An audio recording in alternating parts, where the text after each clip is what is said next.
Welcome to Carolina Sculpture Studio. My name's Clint Button, and I'm a granite sculptor. Welcome to the Virtual Stone Carving Apprenticeship. I believe this is video number 11. The last video where I started cutting these two reference points on this panel, in terms of the video, I deleted very little. Actual time to cut these two pieces and check everything was in the 25-minute range. It was a little slow because I was trying to capture video, but it usually would take about 20 minutes, 10 minutes or so to do each one, 15 minutes, depending on how much stone there is to take off. It isn't practical for me to leave the camera on wide open. You've probably heard the camera referencing, adjusting the volume where it cuts out or it gets up. The tools are really loud. There's chips and flying everywhere, so I can't put it close. Yeah, I know I could put it in like a GoPro type sealed up pack with a lens on it, but they get all peckered up and it ruins them, and you got to pay for new ones. And it's just like safety glasses. They're not free. So I won't take as much carving video for this one probably. I'll cut in with stuff as I develop it. I'm going to do the same thing. I'm going to cut reference hole here, reference hole here, and then I'm going to I'll connect the dots, and then I'll lower everything down. I'll probably do the perimeter first and then lower it down. Like I said, this is hard work. This is dangerous work. Now, when you're, a couple things I noticed from the video I wanted to mention, the last video, when you're using your diamond saw, when you saw, whenever you first hit the stone, the dust just kind of goes everywhere. Once you start to develop a cut and get a channel, it funnels all that dust into a straight line, sort of. And so orient that towards some suction, and you can eliminate a lot of your dust. There's no reason for people to have all this dust flying all over the place. Marble dust, yeah, you can metabolize it to a certain point as long as there isn't anything else in the marble, and there may be some sand in there, there may be some silica in there, depending on what kind of marble, because some marble is not as pure as other marbles, and with your inclusions, and so you don't want that dust in anyways, but to work in a big cloud of dust just doesn't make any sense. And if you do this for a long time, everything you have will be full of dust. You don't want that either. You don't want to have 1.5 inches of dust on all your gear. So if you have to go up on the wall, pull down a model to work, it's got dust all over it, and it's caked up and it's wrecked, and it does. There's a balance. So I like to have my place relatively clean. I use my suction. The suction also, if everything is designed properly, it's flowed properly, check it with a anemometer or whatever they call it for checking wind speed, the little fan looking thing. If everything is correct, your suction is only designed to be effective within one diameter of the main pipe, the main channel. And this has got a 4-inch pipe up here. So even though this is shaped a little different, it's only designed to be effective within 4 inches or one diameter. So I need to have my suction pretty close. If I'm 2 feet away from the suction, a lot of times it's just off frame, and I'm trying to do my best. And a lot of times when I'm just working, I will wear a mask now, but where I'm trying to talk and narrate these videos, the mask just isn't going to work. So try to keep the suction close, and with the chips flying and the dust flying and all the noise, there's only so much you can do with the camera. So I'm going to get into cutting here and keep working this panel back. I could have very easily, like I said, I spent, in 30 minutes, I could have easily had these two cut, and I edited the video down a little bit. I let it run almost the entire time I was carving, and I had right about 30 minutes. So I'm sure if I hadn't been preoccupied with being a movie star, that I could have had this well underway and even more done in the amount of time that I did. So hang in there, watch the videos. Thanks for coming back, and show you some more stuff here. Let's get to work.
Okay, this one's cut. It took less than 15 minutes, 10 minutes, 12 minutes to cut that hole. Okay, now I'll cut this one.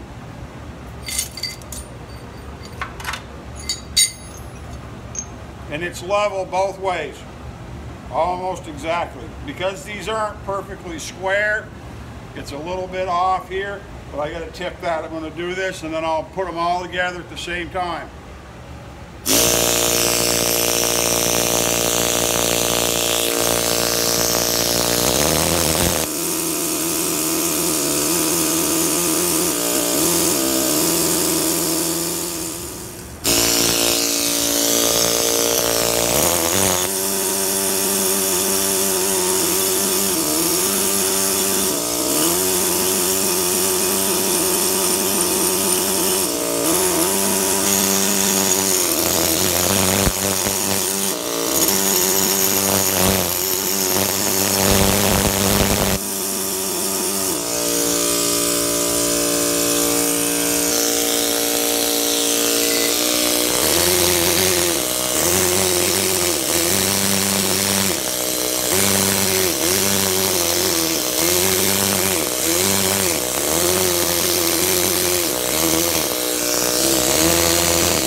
All right, this last spot took less than 10 minutes, 5 or 7 minutes to cut it. Pretty level with that one. That's the deep hole.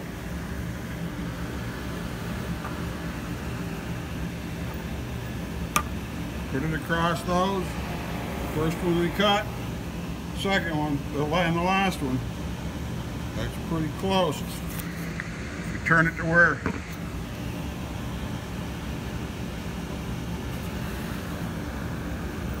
check this one. That's pretty close. Check them diagonal. Pretty close, right? So now what we're going to do is we're going to go through, and I'm going to cheat because I got a diamond saw. I'm just going to lightly score it between these holes to get me a place to break to, and we'll just start working it off, waste it all off. So these last two holes, it hasn't been 20 minutes, you know, to get these last two holes. Maybe 20 minutes tops, but that's it. So this whole thing, you know, within an hour you would have had these 4 holes cut and be laying this out. So let's start doing some diamond sawing.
This is what I'm talking about. I go down to the end, my carbide's gone. It's real thin, I sharpened it once, really good, gave it a little push and it popped right off. throw it in the coffee can, I'll put another carbide on it, be ready to go. I get a pile of them. This is coming good. You got to make sure you got a bucket for all of your scrap, because you got to rake it up out of the floor. You don't want those chips down there, because they'll can pop a corner off a stone if you got a stone that hits the ground. This is what I'll do. This tool here, I'll put a brand new piece of carbide just like that. And it'll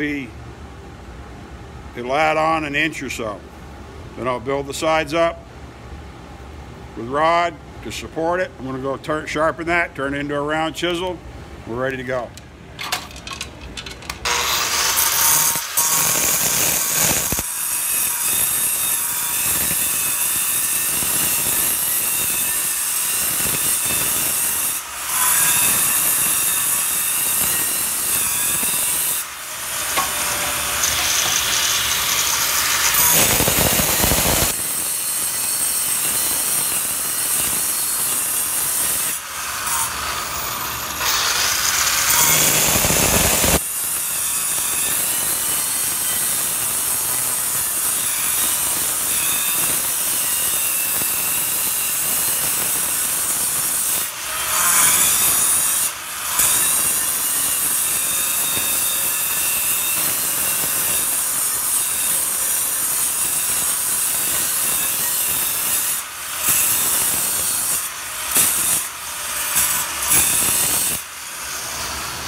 Another 15 minutes.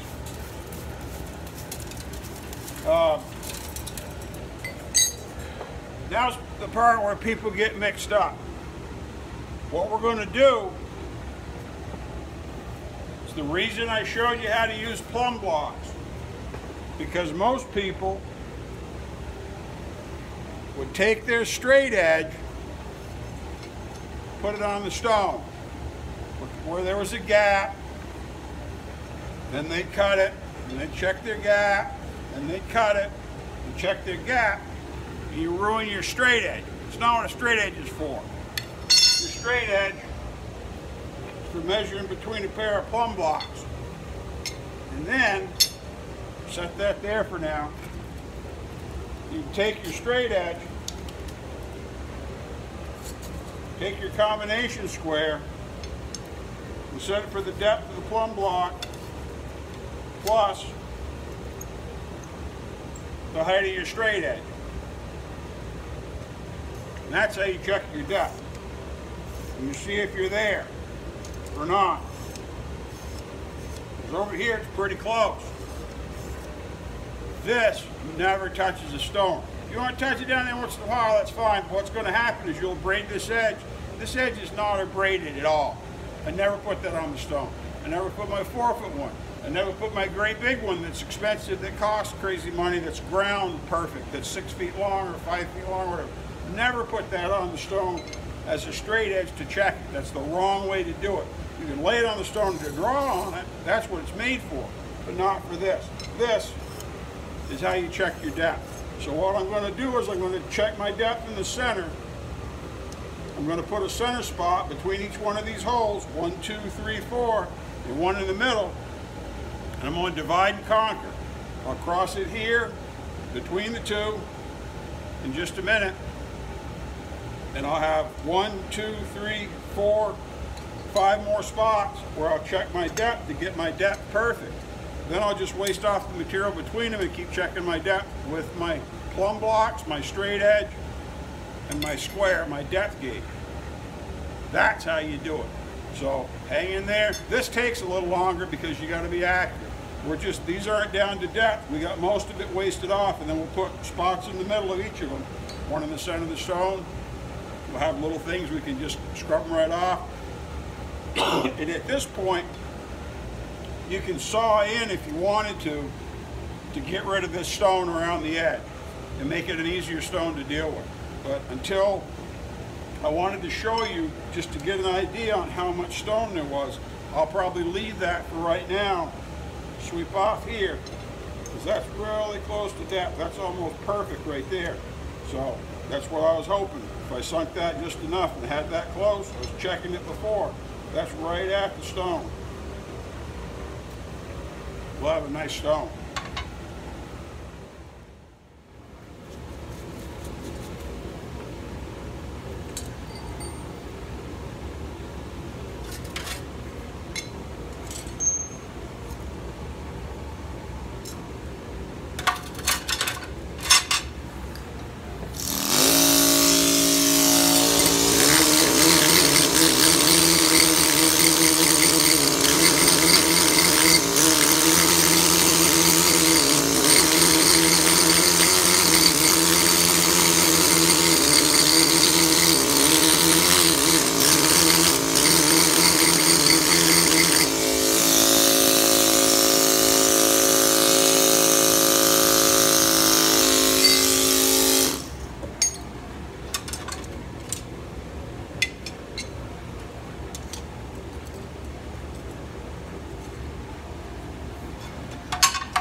Okay, let's take a look at this. This is really close, but I'm having a lot of blowout because this is so close to the surface that this is right on the money. But we may have to go, depending on how this edge goes, we're going to have to go in a fair amount, probably into around here, so I think it'll take care of itself. These are all just up a little bit, and then this is closed. This is like don't touch it close. This is great. I try to leave the center a little high so it's got some crown. And what I'll do now is I'm just going to saw crisscross like this to these holes, to these references on the corners. Then I'm just going to waste this out and rough it down, and then I'm going to go over and spend my time squaring it up. I'll cut the edges off, I'll get everything. I'm going to open this up just across the middle, saw it out. I'm probably got another half hour in cutting these 5 holes. In this one I didn't have to do much more than just axe because it was really close. I was hoping I wasn't going to be high over here. If for some reason one was really low, the way to solve it, push your references back just another little bit. All 4 of your main ones, sink them a little bit, and lift the panel, and and you have to cut it down, but try not to go deep. That's where we're at. We're going to saw some on it, and I'm just going to start roughing this off.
Okay, I've been down here for 2 hours. That's how much I got done in 2 hours. For the most part, all of this, except for a little bit here on the edge and this tall piece over here, I just didn't saw because it just wasn't, I didn't get there yet. This is all within ½ an inch, more closer to a ¼ inch of being flat.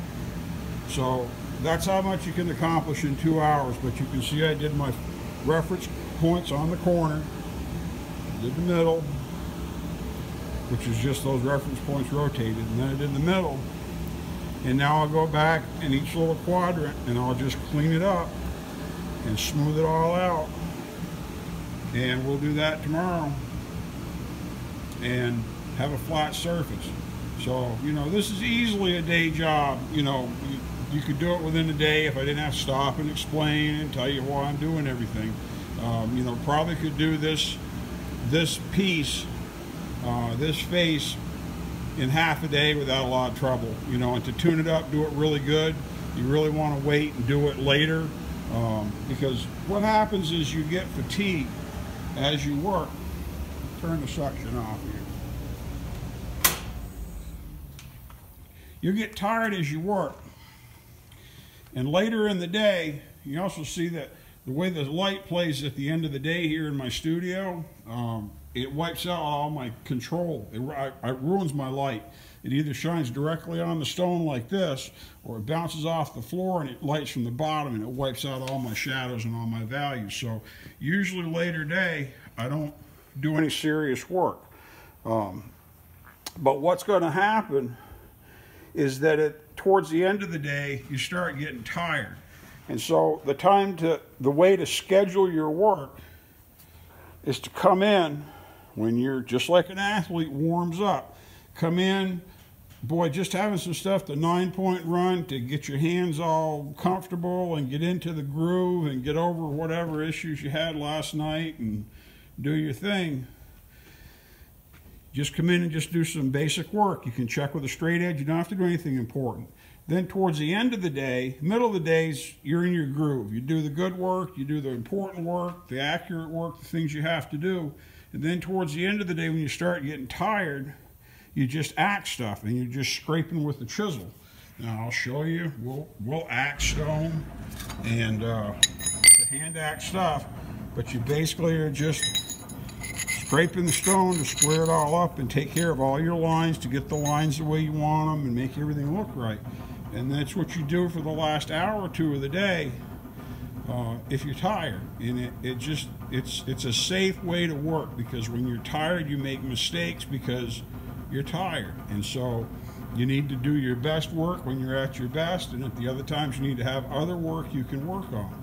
So but see, I'm not terribly worried about getting close to this edge, because this is in a fair amount here, so I'm probably going to be in this area by the time I square it. We're going to have to square this up, and we're going to have to waste off a mess of stone here. This has got a big chunk. This thing over here is all going to come off. This is a hump. We got to figure out where that edge is going to be. Same thing with this one. And what we'll end up doing is, once this is nice and flat as we need it to be, we'll mark a square or rectangle on this as an edge. We'll have to do some measuring to see where it'll go, that it'll capture everything. We'll mark a straight edge. It might even be this far in. And then we'll just have to clean that whole thing off. We'll turn this sideways, and we'll do the same thing that we were doing here. We'll do it again on this side. 1, 2, 3, 4, middle, middle, middle, middle, middle. Clean it all off. Then we'll rotate it and do another one. So you can see, if this is going to take, if we just say, for instance, this takes a day to do in granite, there's 6 faces on this. That's 6 days, buddy. And this isn't a big stone. So, you know, this is why people don't do this just for fun. This is serious work, costs money. But you need to be able to do this, and you need to be able to do this with the stone you're cutting. If you're just working soft stone, you need to be able to put a flat surface on it without just using a grinder and grinding on it haphazard until it happens. You need to be able to accurately place the plane of the bottom of your stone, or whatever plane you need, where you want it. So let's wrap this video up. We'll start again tomorrow. My name's Clint Button here at Carolina Sculpture Studio. I'm a granite sculptor doing the Virtual Stone Carving Apprenticeship. Thanks for coming in.